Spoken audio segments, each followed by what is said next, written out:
motion a studio. Okay, you know that feeling? You're just sitting there, maybe reading a book, totally safe, and then boom, a wave of absolute dread just washes over you. It's this deep, unsettling feeling of fear, but for no reason at all. So, what in the world is going on inside our heads when that happens? Let's get into it. Right. 1 second, you're perfectly calm.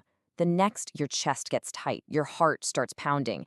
Every single instinct you have is just screaming that something is terribly, terribly wrong. But you look around, you listen, and there's nothing. No danger, no threat, just this huge, overwhelming sense of fear that came from nowhere. So this is the big question, isn't it? Why does our own brain, the thing that's supposed to be our guide, sometimes sound a false alarm? Well, the answer is pretty wild. It's all wrapped up in our evolution, our memories, and a survival system that is, frankly, almost too good at its job.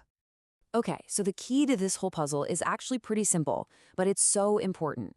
It all comes down to the brain's wiring. Our emotional gut instinct fear response is just lightning fast. It's way, way faster than our slow, logical, conscious mind can ever be. And for that, you can thank this little part of your brain called the amygdala. Think of it as your brain's ancient, primal alarm system. It's not sitting around thinking things through. Nope.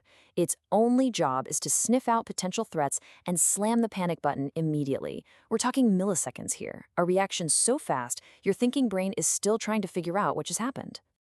So this sequence is everything. Your amygdala spots something, could be a shadow, a weird sound, even just a gut feeling, and it instantly triggers that fear response. It's only after you get that jolt of fear that the logical parts of your brain finally get the memo and start going, whoa, wait a second, what was that?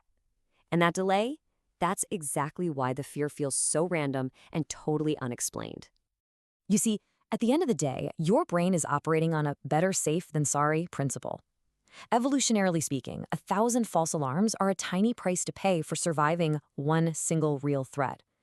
So this isn't a bug in your system, it's a feature, a very old one, designed to keep you alive no matter what. So if the amygdala is always on the lookout for threats, what's triggering it when there's literally nothing there? Well, sometimes the threat is actually a ghost that your own brain creates when it's trying to make sense of incomplete information.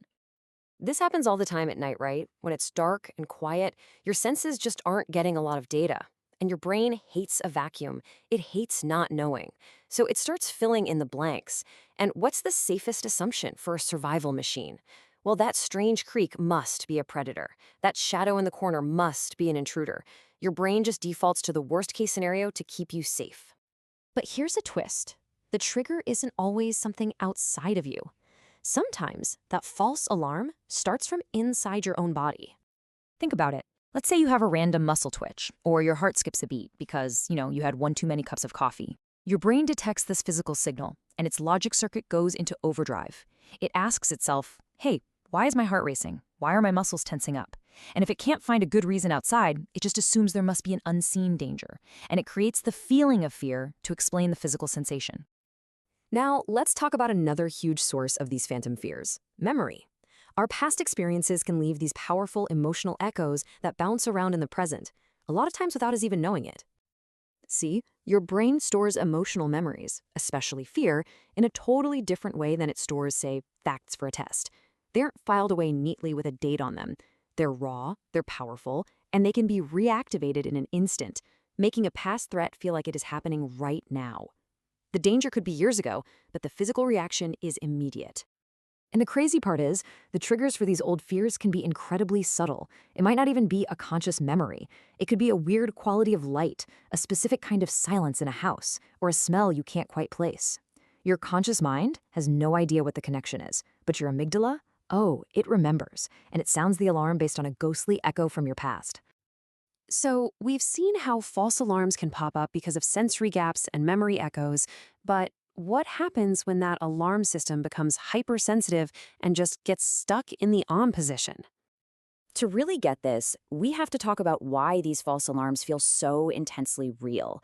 When your amygdala goes off, it floods your system with adrenaline, and that chemical rush makes your heart pound, your senses go into overdrive.